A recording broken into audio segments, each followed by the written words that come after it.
Welcome to the road to growth, success of an entrepreneur. We've raised the bar. Learn firsthand from successful business owners and create your own path to success. I'm going to show you how great I am. It's time to hit the road to growth with team lead of the Enriquez Group, Realtor Vinny. Hi, all you Road to Growth listeners. Today we got Chris Naugle. Chris, so you were a ex-pro snowboarder, also entrepreneur. You were doing the entrepreneur lifestyle, I guess, at that time, got into financial advising, kind of a man of many hats. Is that kind of the best way to describe you? Probably an easy way to sum it up. Yeah, I've done a lot of things over the period. I mean, I'm not a young guy anymore. I'm 43 now. So, you know, this whole journey started really, my first company was when I was 16 and the pro snowboarding started when I was 19. So you can see I've got a long runway that all this stuff happened in. Yeah, I mean, relative, right? I mean, 43, I mean, it's not a young guy. Some people that could be very young. So I think I feel great. I feel young, but you know, to a lot of people like, oh, you're not that young anymore. No. So what's your passion now? Your passion is basically teaching, right? Giving back. Yeah. So I do a lot of give back. Everything we do, you know, to help other people solve their money problem. I've got the nickname, and it's not self-proclaimed, but I just kind of called the America's #1 money mentor. We help thousands and thousands, actually tens of thousands of people solve their money problem by putting them back in control of their money. I mean, there's so many classes, there's so many coaches, there's so many people out there. And this is a question when I get someone that's kind of in this sector.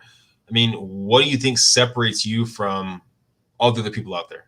There's really not a lot of people doing what I'm doing. There's a lot of people out there, you know, teaching stocks and options. And there's a lot of people out there teaching private money and different things. And there's some crossover in what I teach and how I do it from them. But we're not selling some course. You know, I don't have some digital course that I'm trying to push people into or some product. I mean, what we do is we teach people what the wealthy do. And it's been on my long journey and all the different times that I've failed, I've learned. And also coming from a financial advisor capacity, I was an advisor at a high level for 16 years until I retired and sold my practice in 2018.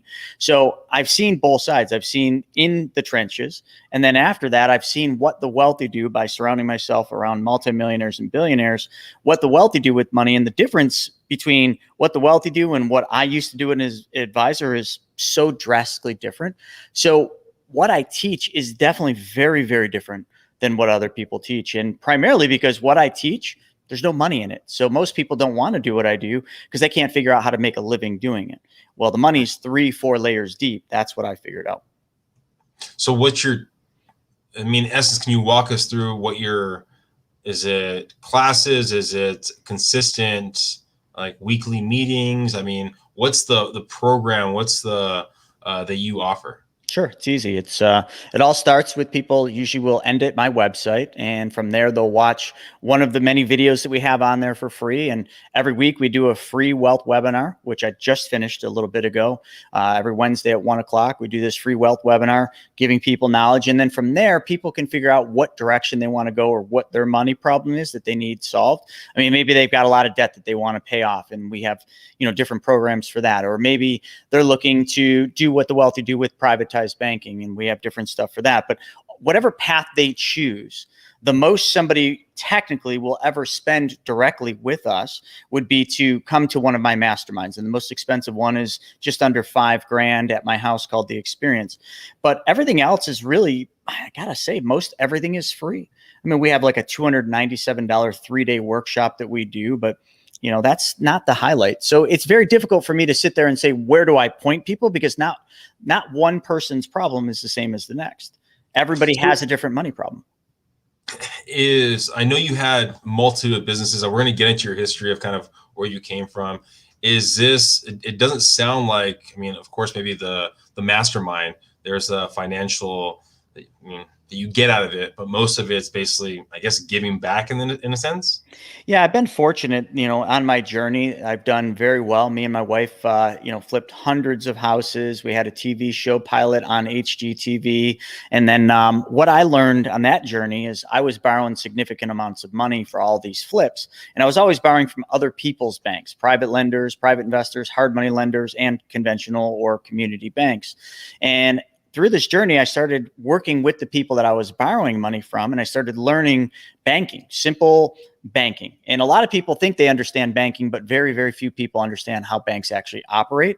So what we started doing is then becoming the bank. As my hat says, BYOB, be your own bank. We started learning how to apply what banks do every day with your deposits that you leave there. And we've then duplicated that and started doing it. Now, we didn't come up with this. This has been around for hundreds of years. We literally just took what banks do and what the wealthy do and brought it down so that the average person can use it, benefit from it for things like, one of the big topics we teach that people love. And there's no cost to learn this either, but it's how to get all the money back for every single car you will ever buy, drive, and own. People love that. Everybody loves cars, and nobody knows how to get all the money back for the cars that they buy, drive, and own. So we show them how to do it by just changing one thing that they're doing now. And that one thing is where their money goes first. So it's just simple techniques like that.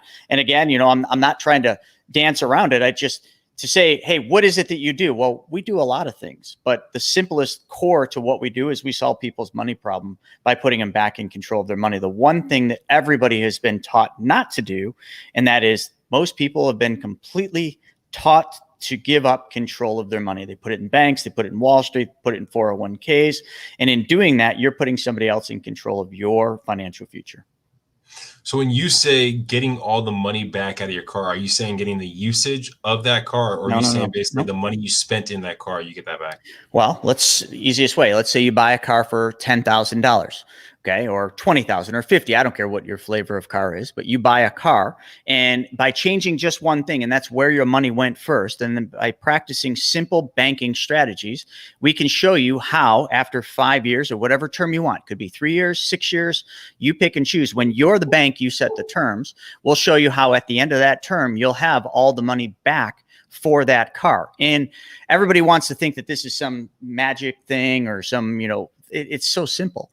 Most people buy cars one of three ways. They pay cash for the car, okay? And in doing that, they exchange the money that they've saved over the last couple of years for this depreciating vehicle called an automobile.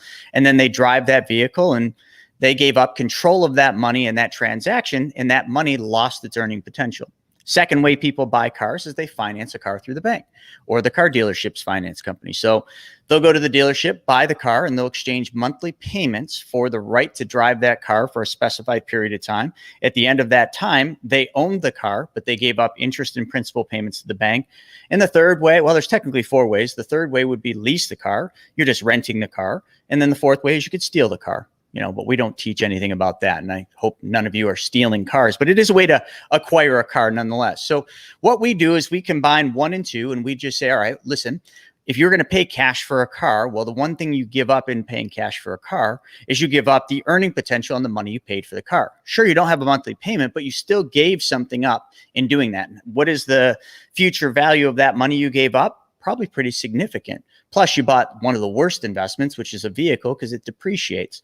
So if we just change one thing and we change where that money goes first, and then from there we pay cash for the car, and I'm not going to get too deep into this right now because I don't want to blow the whole show on just this one technique. But if we change where the money goes, there is a way and a place where you can put your money and you can earn uninterrupted compound interest. In other words, I can take the money that I saved up for the car, let's pretend this is whatever your value of your car is.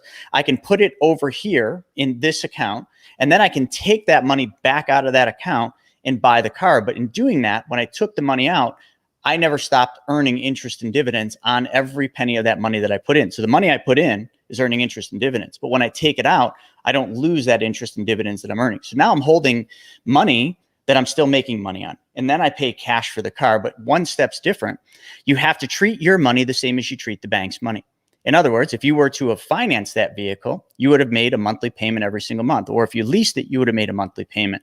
So if you're already used to making monthly payments and you paid for this car, we'll take the same monthly payment you would have given the dealership. let's call it $100, and take that $100 and put it back into the account where the money came back. What you just did is you recycled and recaptured all the interest you would have given away to somebody else's bank, and that money just goes into your bank, where it then continues to compound and earn interest. The one thing I can't believe more people don't understand, and this is something that really boggles my mind. I haven't really come to the full conclusion of how and why we don't know this. We think we do, but we don't, is a simple thing that Albert Einstein talked about all the time called compound interest. He said that compound interest, specifically uninterrupted compound interest, is the most powerful thing in the financial universe. And he says those that understand it earn it, those that don't pay it.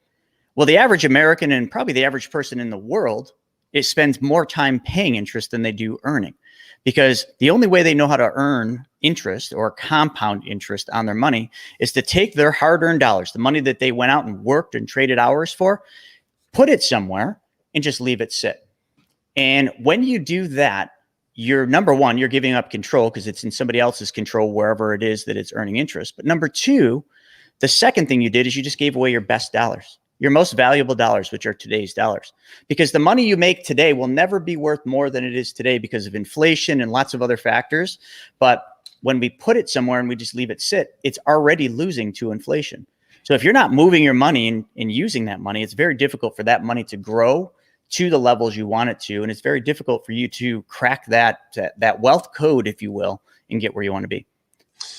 If you're listening to the podcast right now, Chris has been using two crisp $100 bills to kind of show this. Do you have those $100 bills just there all the time for like podcasts and events? Okay, cool. I'm very visual. No, I'm super visual. So I keep a couple, and they are mighty crisp. I keep a couple $100 bills so that I can actually show the flow of money, because, I've grown up and, we haven't gotten my story, but I grew up in a very lower middle class family, and didn't really have money. So every time I thought about money or wanted something that money would buy, I drew it, and I was always very visual. So when I teach and when I explain things, it's easy for me to have these hundreds, so I visually can actually show people the flow of money. Well, talking about that, so you had vision boards, like in essence, growing up. Where did that come from? It came from my mother. So I grew up in a lower middle class family, and my dad was an alcoholic. He wasn't around a lot, and my mom raised me. And even though, she wanted me to have the things, she couldn't afford to give me the things that I wanted. Like, if I wanted a skateboard or a BMX, I couldn't just say, hey, Mom, like, can I have a skateboard? Oh, sure. Let's go to the skateboard shop and get you a board. No, it didn't work that way. But what she always taught me is when I wanted something, she would teach me to draw it.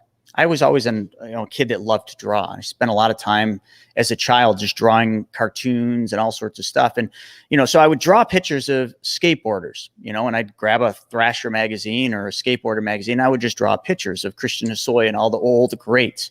And then I started not drawing other people. I would actually draw me. And I had cartoon characters which resembled who I thought I was. And I would draw myself in the act of doing that, whether it was a skateboard, a BMX, a dirt bike, later snowboarding. And this went on for a very long period of time. So when I did this, I didn't know it back then. I was just a kid, right? I just drew this stuff. I'd go to school, I'd draw it on my notebooks. But I was practicing a universal law in doing this, something that, Napoleon Hill talks about, Jesus talked about in the Bible. I mean, there's so many different places this is talked about. But if you dream things, and you envision them and you highly focus on them nonstop over and over and over again, it has to happen. And that's just kind of how I've gotten a lot of the things that I have, is just intently focusing on them, never giving up on those dreams, and just continually working toward them little steps at a time. And the little steps at a time, I used to have this as a visual. It's a little black box with a little slide top. It's wooden. My mom gave it to me when I was a kid. And I would go cut lawn around the yard, go across the street and clean out horse stalls for my neighbor. And they'd give me $5 here, $2 there, $10 here. And I'd put them all in this little box. And my mom always said that, when you want something, just go, work for it, and then put that money in here. Don't ever touch it. And then eventually you'll save enough to have it. And that's exactly how I got everything. And, there's a cool story that I don't ever really talk about live about a dirt bike. I was so infatuated with having this KX60 dirt bike that for years of my life, I would cut pictures out. Like, we're talking vision board stuff. I didn't know what a vision board was. I just knew that this is the dirt bike I wanted. I would focus on it. I would travel around with it in my school backpack. And, year after year, I would keep saving up. And then I got a job at this little restaurant, cleaning out garbages and everything, called Wide Waters. And what my mom would do is she said, every time you get paid, just give me the money and I'll put it in that little box. And when you have enough to buy the dirt bike, we'll go get it.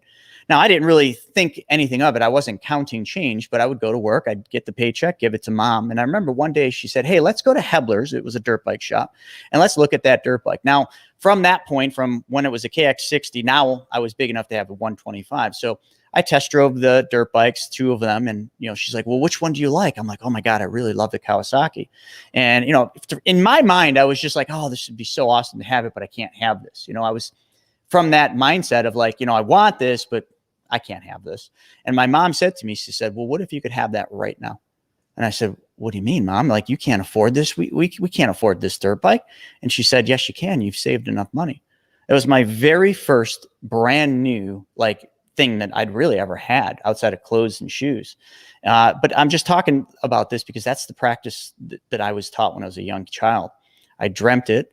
I kept focused on it. I stayed true to working toward it. And eventually all those things just happened. How old are you at that time? Oh my gosh. 10, 11, I don't know, maybe 12. So once that realization of the vision came about, right? Did you go back to the bedroom and start drawing other things, or what happened next? Of course, man, because the next thing you got to have when you got a dirt bike, what's the next thing you need? You need a dirt bike track. So, I was fortunate to grow up in the town and we had almost 2 acres. So the next thing I was going to do is I had a BMX track that I had built in the back, but in little jumps. I had to save up enough money to buy a couple dump truck loads of clay. And then my next big goal was I'm going to build a dirt bike track. And then after that dirt bike track, well, then you got to have the mini ramp out there for the skateboard. And then after that, we put a fort in the middle of the dirt bike track where me and my friends, on a day where we'd be riding the dirt bikes or skateboarding, we had a place to go hang out. And then came the trampoline. So all these different things materialized from that one goal, because now I had that goal. And then from there, it just everything perpetuates. So at a young age, you're the visualization, the savings, and then purchasing. And I know we haven't really jumped into it, but you started a couple different businesses throughout your life. Right. When did you start actually starting your own business to kind of incorporate these things instead of getting money from, I guess, other people? And yeah, no, that's a great question. I was 16. So up till I was 16, I'd worked on my friend's dad's farm, picking, different crops and, cleaning up pig pens. And literally that's what I did. And at 16, I did what most 16-year-olds did. And I think they still do today is I got a job at a restaurant. It's the only person that would hire a 16-year-old. And my mom would drop me off. It was called the Flippos. They're no longer in business. And I started working there. But the problem was, unlike all my other jobs where I had bosses that were friendly and kind of encouraged me and always talked positively, I was talked down to. I was literally degraded at this place. It got to the point months in where every day I went to work, I was scared to go to work. I was scared of what, I was going to do wrong. Everything I did wrong. And I was probably clinically depressed at this job. And I'll never forget the day, literally, I remember every aspect of it. There was a cooler. And every time when I'd come into work, the first thing I was to do is go in the cooler and do inventory. And I remember I went in the cooler and I'm doing it. And immediately, as soon as I'm in there, he calls me out, and I'm not going to use his name, but he calls me out and he's yelling at me about something I didn't do the day before. And I remember at that moment, something snapped inside me. And I said, I quit. Right then and there. And that moment was literally the moment when I quit. In my mind and in my heart, I quit trading hours for dollars. Came home to my mom and I said, Mom, you're going to be really mad. I quit my job. And then I said, but I want to open a clothing line in the basement. I'm going to call it Fat Clothing Company. I'd been thinking this thing up for a while. Now, at this point, I was skateboarding and snowboarding a lot and getting pretty good at snowboarding. So I had seen some of the snowboard companies and I had studied how these companies had branded themselves and their team riders. And I wanted that. So I said, all right, I'm going to do this. And I had an art teacher in middle school. Holy crap, that was middle school. It's so insane. I think it was middle school, or had to be middle school, because of Mr. Mahalski. And he printed t-shirts after school for the school. He made all their, t-shirts for the sports teams. And I said, Mr. Mahalski, can you teach me how to screen print? And I was, really good artist. So I loved his class, and we started printing t-shirts after school. And one day I came in with this graphic that I wanted to put on a t-shirt, and I bought 12 shirts. I ordered them from this place online, and or not online, but like back then it wasn't online, it was mail order, right? So you got a brochure. So you call and they'd mail you a catalog, and I ordered 12 long sleeve white t-shirts, and I printed the Fat logo on those, and I sold them to my friends. And when I sold those, I took the money from the 12 and I bought 24 the next time. Then I bought 24 more with hats, and I just kept accelerating this. And I did all this out of my mom's basement. And over the course of a year, from 16 to 17, this is all I did. I wasn't really caught up in money. Back then, money to me was still almost like a foreign thing. I didn't understand it. It was very difficult and very rare in my life. But what I needed money for was to be able to go snowboard. I needed new board, new jackets. Every year you'd have to get a season pass or buy lift tickets. So that's all my clothing line was there to do, was to fulfill what my end goal was, which I wanted to be a pro snowboarder. But that clothing line actually did really well. I'd travel around and I'd sell my clothes on the way to the snowboard resorts. And at that point I was driving to New Hampshire, and, I had friends that we'd hop in the car and go to Vermont. So we'd stop at a bunch of snowboard shops, and I would then show them my clothing line, and many of them would take them in on consignment. And then the next time I was out, I would collect the money, and then they would place orders. So this is kind of how the whole thing happened. I knew nothing about business, but in school, now I was in high school, I had a teacher. I remember it was 10th grade, 9th and 10th grade. My accounting teacher saw something in me, saw that I was trying to build this company, and taught me accounting. So now all of a sudden, now I'm actually tracking debits and credits in these giant bookkeeping journals. So I'm learning how to run a business, and I'm out there doing what I loved. And my end goal was to be a pro snowboarder. So what I was doing was, fulfilling my dream. And I didn't really think about it, but really sometimes in life, we really should be doing something that has an end means. We don't want to just do something because we have to. So I was actually fulfilling that dream. And at 17, something weird happened. And at 17, I had seen enough shops, and I'd seen shop owners, and they were so happy. They were living their life, their perfect dream. Like they had their store and they'd go snowboard, and I needed that store. So I started researching it, and I found out, okay, I can rent a space, 1,000 square foot space in the Lockport Mall, small little, local mall. And it would cost me about $70,000 to do this store. And I had no concept of how much money 70 grand was. I knew it was a lot, but I thought, all right, if I go around and I start asking people for $70,000, somebody's going to give me the money or lend it or see my vision. Cause it's, to me, the vision was so huge and real. Everybody must see this. This is the first time in my life where I realized that other people have different versions or different outlooks on, what life should be. And everybody told me no. My dad said, son, you're crazy. Just come get a job at the factory. I'll get you in for an interview, all these things. And I remember almost giving up on this dream. And my mother says to me, she says, you know what, do you really think this is something you can do? And I said, 100%. This is going to be huge, blah, blah, blah. I had projections. My accounting teacher had taught me, here's how we do projections. Here's the business plan, which I had learned from Small Business Development Center. Like literally I was, as I, would go to a bank and they'd turn me down. They'd say, you need a business plan. Well, what's a business plan?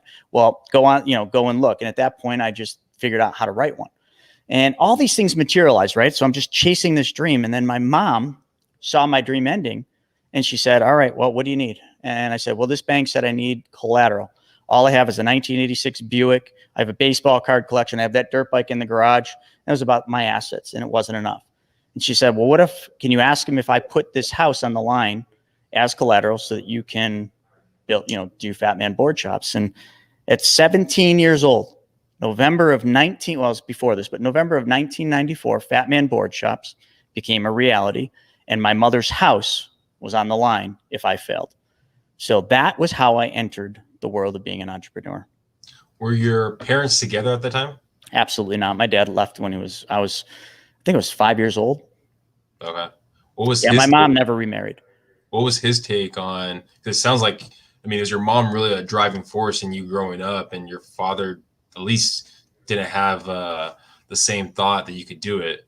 What was his take when he actually saw this company opening up and some sort of success? I like to believe that he was proud. I probably wasn't talking to my dad much at that point.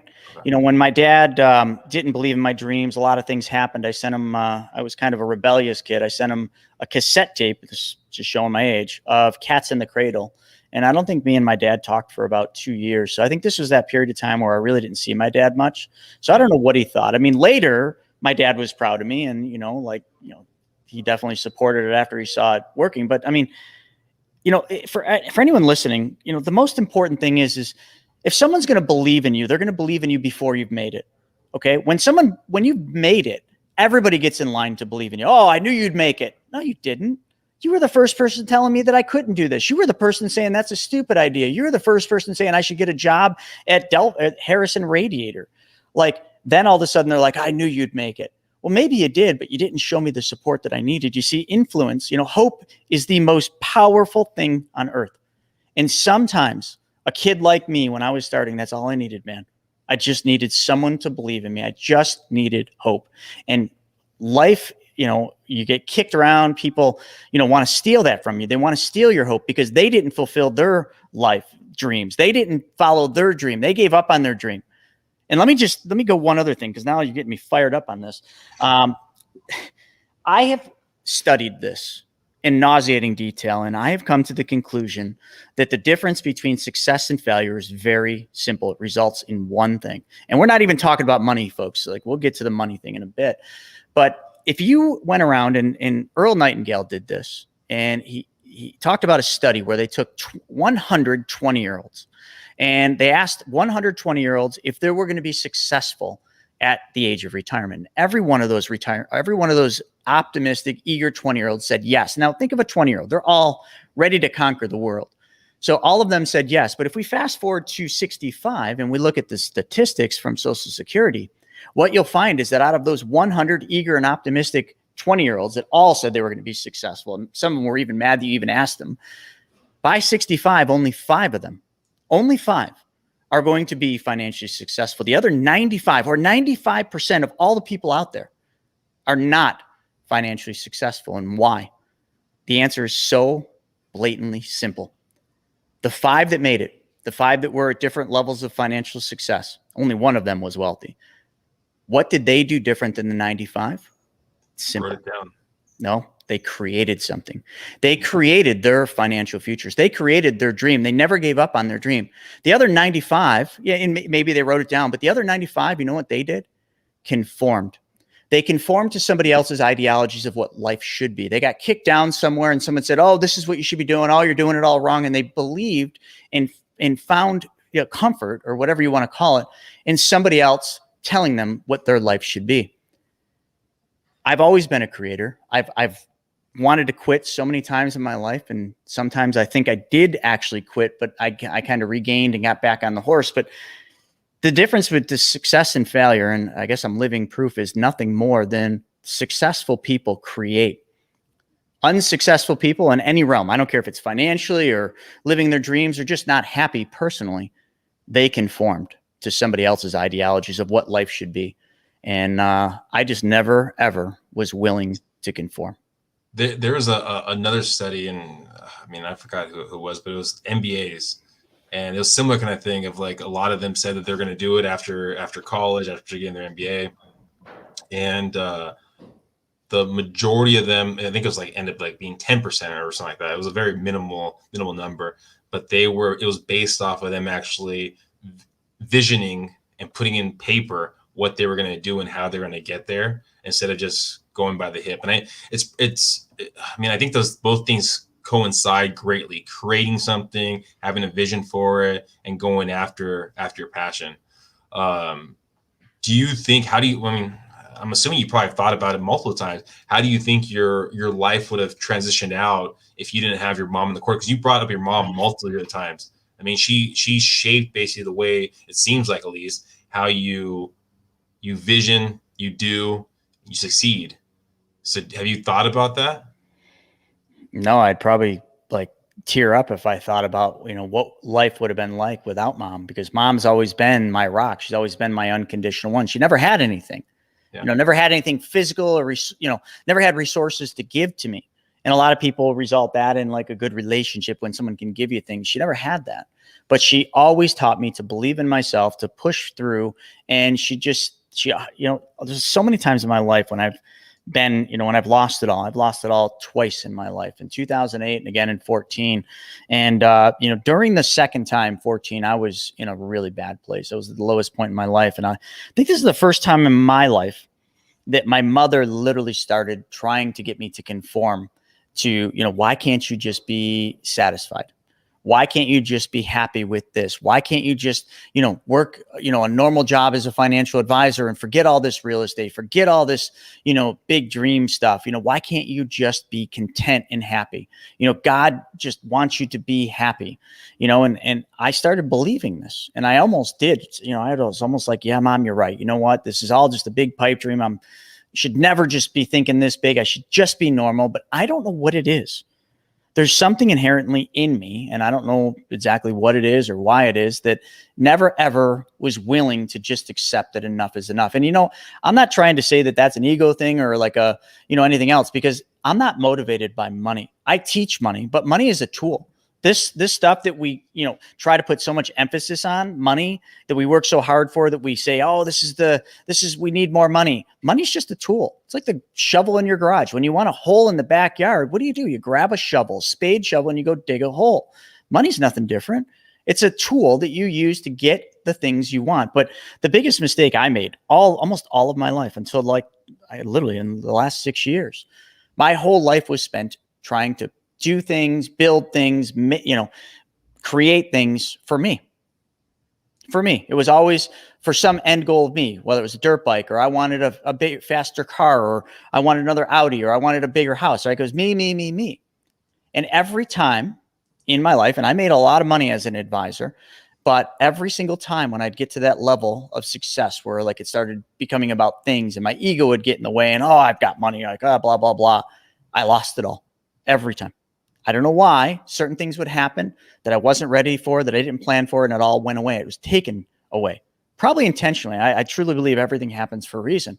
And then I had a mentor. I was in California. I spent $5,000 to go to this event, this mastermind. I did not have $5,000.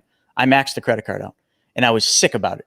I was sick to death. I was literally going to this event broke and destitute, not knowing why I was going to the event, but just knowing I had to be there to be around these people.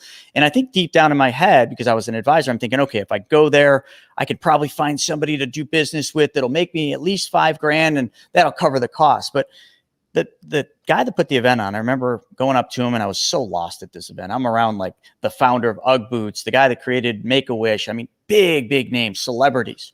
And I'm just this little guy lost. And I said to him, Greg, I need you to give me your best advice.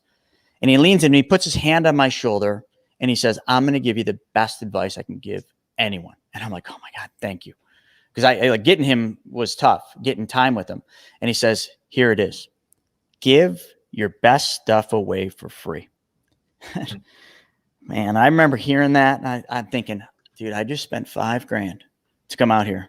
My last $5,000. $5,000 I didn't even have. And that's what you got for me? Give your best stuff away for free? And immediately I'm thinking, well, if I give my best stuff away for free, what are they going to want? I got nothing else. And he says, that's what everybody says. And the exact opposite will happen. If you give your best stuff away for free, people will respect you. Some people will never need you because you gave them everything they needed, but other people will respect you and they will become loyal to you and they will follow you and they will do pretty much anything you have going on. They will become your team, your group. He was into culture. Well, at that moment, I started really thinking about it and I started doing this. It's hard. You give everything away for free. You're not making any money, scraping ends.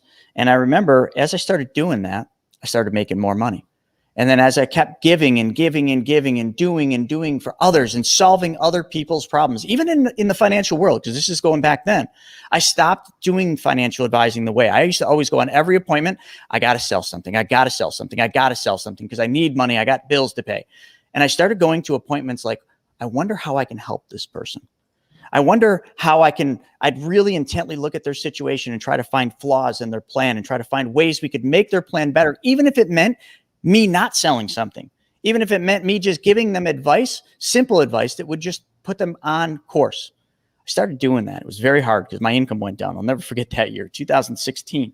My income fell significantly. in the financial advisory world. I went from a commission-based advisor over to the RIA world, which, was for those of you in that world, you understand, but I started just fee-based advising, and I went from making hundreds of thousands to making barely $40,000. Imagine how hard that is, right? You're used to making hundreds of thousands of dollars as a commission-based salesperson, call them financial advisors because I had all the licenses. Now you're still the financial advisor. Nothing really changed except for now you're a fiduciary focused on just what the client needs and on just solving the client's problems. And your income drops to $40,000. It's a culture shock, and it's also a reality shock. But I just knew that that was the path I needed to be on. And I'd seen other advisors that were senior to me, much older, and they'd all told me the exact same success path.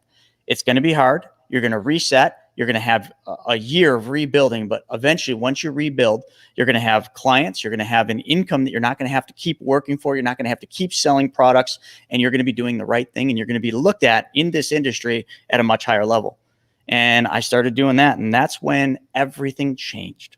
It's the craziest thing, and I don't know how to explain it, but I started doing this, and at first it sucked. At first income was really tough. I wasn't making any money, but then slowly but surely I started making more. And then things started getting easier, and I wasn't trying to make money. And then all of a sudden money just started coming in from various sources, places I didn't think money would come from. Fast forward up to today. I make a ton of money, millions of dollars, but I don't do it for the money. And I don't brag that I make millions of dollars, because I'll tell you, the money I make, I find ways to get rid of it as quick as possible. I try to move my money. I constantly keep my little green dollars here moving, because I never let these things sit. I used to let my money sit. I'd leave it in 401ks. I'd have equity in my house, and I would just leave my money sitting in the rafters. And that's not what the wealthy do. The wealthy have figured out that you can only work so hard, and you can only work so many hours a day. It's a level fixed game. There's only so much somebody can work when it comes to hours for dollars. But when you change it and you start working smarter, some call it, and you start making your money work for you, you all of a sudden can focus on bigger picture things. Rockefeller said it, too many people are so busy making money that they have no time to actually build wealth. And he said it differently than that. But basically, so many people are so focused on the day in and day out grind of making money that they never reach their levels because they didn't focus on what does it actually take to become wealthy. How do you become wealthy? Well, you don't do it by trading hours for dollars. You do it by becoming resourceful, and you do it by actually learning secrets of the wealthy on how to make your money move and make your money work for you. That your money has no limits, no untapped potential. It will go out there and work as hard as you make it work. That's what. You've had the highs, you've had the lows, and you brought it up before that you're not sure really why you still push, even when basically. Oh, I'm pretty sure. Oh, you know? Mm-hmm. What's your why? Yeah, my why is to help a lot more people, because I get so much joy when I do a call, or I talk to somebody, or I do a mastermind, and I actually help somebody truly find the answer. We just had a mastermind here, and there was this one guy, and he said, "You literally showed me something that will change my life forever." And for me, what I showed him, folks, was nothing fancy. But sometimes what we take for granted, what I take for granted, is just common sense. But for somebody else, it's that missing piece. It's that simple, but they just couldn't put the puzzle together. And let me tell another story. So this will explain my why in the simplest way I can. And this comes from a book. There was a father who spent a lot of time working and didn't spend enough time with his son. And he had a morning ritual. He'd get up and he'd read the paper and drink his coffee. And one day his son came up to him early in the morning and said, Dad, we never spend any time together. Can we play ball? Can we go, and spend a whole day together? I want to spend a whole day with you, Dad. And the father instantly had regret and remorse. And the father put the paper down and said, absolutely, son. When do you, let's do Saturday. Saturday, we'll spend the entire day together. So Saturday comes, the father gets up even earlier so he can get through his morning routine, read the paper. But he's reading the paper, just getting into a great article, and his son gets up way earlier than ever. Comes over, Dad, I'm ready to go. Let's go play. Let's spend the day together. And the father's like, crap, I got to finish this article. So quick thinking, Dad, he says, okay, great. We're going to start the day in the house, and then we're going to go out and we're going to play the rest of the day. He rips out of the paper a picture of the world. There's an article in there, and it's just got a picture of the world, and he tears it up into a whole bunch of little pieces, and he puts it on the glass table and mixes it all around and says, son, what we're going to do first is let's put this puzzle together. And as soon as we're done putting this puzzle together, we're going to go outside and we're going to play the rest of the day. And the son's all excited. He's got this challenge, and he starts playing, putting the puzzle together, and the father goes back to reading the paper. Well, the father thought this would take the son a long time where he'd have enough time to finish his paper and go through his routine. And in no time flat, the son says, Dad, I finished it. Like, check it out. And the father puts the paper down. I'll just kind of do this. Father puts the paper down and looks, and there it is. The puzzle, this torn up world, was all put back together. And the father says to the son, he says, son, how did you put this puzzle together that fast? That's almost impossible. How did you do it? And the kid says, Dad, at first I was trying to do it and I couldn't figure it out. It was such a mess. I almost gave up. And then a piece fell on the floor and I went down to grab the piece and I look up, and remember, it's a glass table. And on the other side of all these torn up pieces of this world, he looks up and he says, and on the other side, I saw a picture of a man. And I figured, all right, all I need to do is put the man together. And when the man is put together, the world will take shape. So all that boy did is, from under the table looking up, put the man together. And when the man was put together, the world was complete. I'm trying to put the man together, me being the man. And in doing that, to put me together, I have to put the world together and I have to help people. Now, I can't help people with everything, okay? But what I absolutely can do is change the way people look at money, handle money, and actually move their money and put them in control of something that they've been taught their whole life to give up control of. And if I can succeed in that one goal, I don't care if it takes me an entire lifetime, I'll never stop. And as I make more money, I just take more money and I just keep putting it back in to help more and more and more people. There it is. It's that simple, man. You've had the highs and lows where you've lost it. You've talked about it a couple of times where you lost it in, I think, 2008 and 2014, right? Is there any piece of advice that you could give your younger self? Maybe that one, that entrepreneur that built his first store, any advice you would give them today that might have, helped you later on in life? Yeah, there's a couple pieces, but I think the one thing, if I really had that opportunity to go back to my younger self and give that advice, I probably would have told my younger self to start giving earlier. I think when I was younger and I was strapped for money, I always thought, when I have money, I'll give. When I have money, I'll help. My mom struggled her whole life, and I never helped mom financially until recently, where I give her a paycheck every week. Now, I could have done that earlier. I could have gave more to more people much earlier, but I always thought, I got to have a certain level of money and then I can start giving. And that's backwards. If you wait, you'll never, ever, give as much as you should have. So that'd probably be the biggest advice I'd give. There's lots of other little things, that I know someday when I'm on my, final resting ground or final resting bed, where I'm taking my last breaths, there's going to be a lot of regrets. And those regrets are going to be, I worked too much. I didn't spend enough time with my family. I didn't say I love you enough, just all those things that I think a lot of people live with regret. But the one thing I try to do in this life is make sure that I don't regret doing the things that I should do, at least at this point in my life, so that I don't ever look back and be like, boy, I regret not going to Hawaii. Boy, I regret not surfing, out there in Dominican or whatever. All those like little things that I want to do, I find a way to do them, but I find a way to do them in a capacity where when I do them, I'm also giving something. And sometimes that's like the fun part. You go on a trip and yeah, in the back of my mind, I'm going because I want to surf, but I go out there to teach at an event for free just because that gives me that ability to give at that event. Then I feel fulfilled. Then my surfing experience is that much better. So you figure out what you want to do, let's say in a year or 2 years from now, and then you try to build a program or build some way of how to give while you're there. Mm-hmm. Okay. Yeah.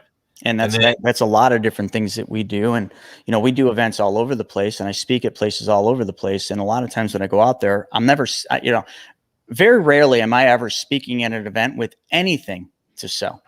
I'm just teaching people what I've learned. I'm teaching people the path that I went and I followed to get where I'm at. And then if people need help, yes. Do we have ways to help them? Certainly. But I'm not on that stage with the intent to be there to sell.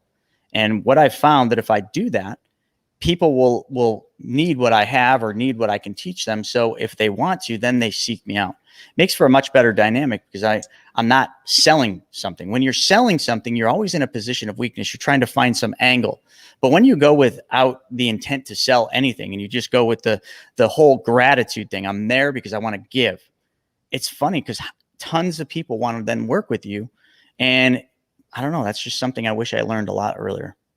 If someone's listening right now and they want to work with you, they want to basically, go to your website, go to one of your programs, maybe go to one of the masterminds. What's the best platform for them to follow your journey? And It's super easy. So I won't even talk to somebody if they don't watch a free 90-minute video, or it's a 10-part video series if they will, because I had to do that back in 2014 when I was at the lowest point in my life. I was looking for that secret, that one thing. And I figured it out, but I didn't understand it. And I wanted this guy to help me. And he said, hey, before we can talk, you have to watch this 90-minute video. And that never left me. So I literally recreated a 90-minute video and I broke it into a 10-part series. And someone who watches that, it's not a sales video, it just teaches you one of the biggest secrets of the wealthy. So you watch that 90-minute video, and then we jump on a call and we talk about your money problems and how we can help you solve them in one capacity or the other. And sometimes it's simple. Let's just do this, and you don't need me for anything. I'll just point you in the right direction. Love it. Well, hopefully anyone and everyone that's listening can go onto that platform. I know myself, once we get off this call, I'm going to get that link and schedule time for myself to watch that. So I appreciate Chris for you being on here. Thank you for all your insight. Thank you for your positivity, and thank you for your mom for guiding you so we could have you on the podcast here. So I appreciate everything. Thank you very much. My pleasure. Thank you so much. Everyone, please go check out Chris. Please subscribe to this podcast, and you guys have a great one. On to the next podcast. See you guys.